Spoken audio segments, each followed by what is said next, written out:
Assalamualaikum warahmatullahi wabarakatuh. Pertama-tama kami dari kelompok 4 akan mempresentasikan tentang kalimat efektif. Perkenalkan, nama saya Riyadi Baskara dan di samping kanan saya. Perkenalkan, nama saya Rindri Nurhuda. Dan di samping kiri saya. Perkenalkan, nama saya Ayu Nopianti.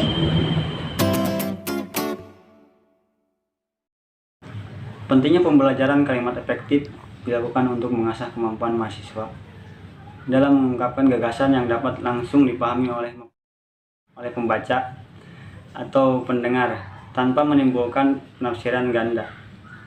Pemilihan kalimat efektif membuat komunikasi dalam bentuk tulisan menjadi sangat komunikatif dan tidak bertele-tele.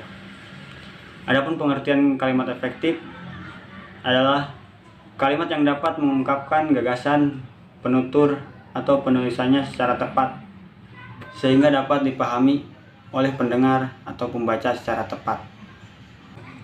Adapun syarat-syarat kalimat efektif antara lain: pertama, mudah dipahami oleh pendengar atau pembacanya, tidak menimbulkan kesalahan dalam penafsiran maksud sang penulis, dan sistematis dan tidak bertele-tele. Kalimat efektif. Pertama, kehematan kata. Artinya, kalimat efektif tidak menggunakan kata-kata atau frasa yang tidak perlu digunakan untuk menghindari pemborosan pada kalimat. Contohnya, yang pertama, saya tidak suka buah apel dan saya tidak suka durian. Contoh tersebut adalah contoh yang tidak hemat. Sedangkan contoh yang kedua, saya tidak suka buah apel dan durian. Contoh kedua merupakan contoh yang hemat. Kedua, ketegasan. Artinya memberi penegasan pada ide pokok sehingga ide pokoknya menonjol di dalam kalimat. Contoh yang pertama, sudah saya baca buku itu. Penekanan pada baca buku.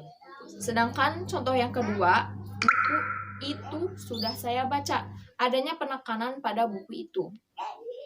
Yang ketiga, mengurutkan kata secara bertahap.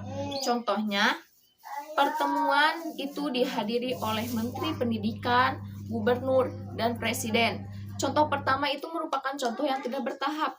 Sedangkan contoh yang kedua, pertemuan itu dihadiri oleh Presiden, Menteri Pendidikan, dan Gubernur. Sedangkan contoh kedua merupakan contoh yang bertahap. Terakhir, kelogisan dapat diterima atau dimengerti oleh akal. Contohnya yang pertama adalah waktu dan tempat kami persilahkan. Contoh pertama itu tidak logis. Sedangkan contoh kedua, Bapak Kepala Sekolah kami persilahkan maju ke mimbar. Sedangkan contoh yang kedua itu merupakan contoh yang logis. Unsur-unsur kalimat efektif. Yang pertama, subjek adalah bagian kalimat yang menunjukkan kepada pelaku, tokoh, benda, atau suatu hal yang menjadi ide pokok pembicaraan. Contohnya, ibuku sedang masak. Contoh kedua, kursi direktur besar. Kata yang dicetak tebal adalah subjek atau pelaku, yaitu ibuku yang menunjukkan kepada pelaku, sedangkan kursi menunjukkan kepada benda, yaitu yang menjadi ide pokok pembicaraan dalam satu kalimat. Yang kedua, predikat adalah bagian kalimat yang memberitahu tindakan subjek, pelaku, tokoh, atau benda dalam kalimat. Contohnya, ibu sedang tidur siang. Kata yang dicetak tebal adalah predikat atau tindakan, yaitu tidur siang yang menjadi tindakan dalam suatu kalimat. Yang ketiga, objek adalah bagian kalimat yang melengkapi predikat. Letak objek selalu di belakang predikat. Objek biasanya berupa nama orang, nama binatang, tumbuhan, dan benda. Contoh, ayah membaca koran, yaitu ayah subjek, membaca predikat, koran objek. Seperti yang dicontoh, objek berada di belakang predikat.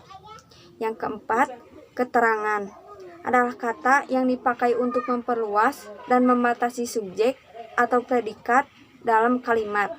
Contohnya, ayah menemani ibu ke pasar, yaitu ayah subjek, menemani predikat, ibu objek, ke pasar keterangan. Demikian presentasi yang dapat kami sampaikan. Mohon maaf bila ada kesalahan kata. Semoga bisa bermanfaat dan mudah dipahami. Terima kasih. Assalamualaikum warahmatullahi wabarakatuh.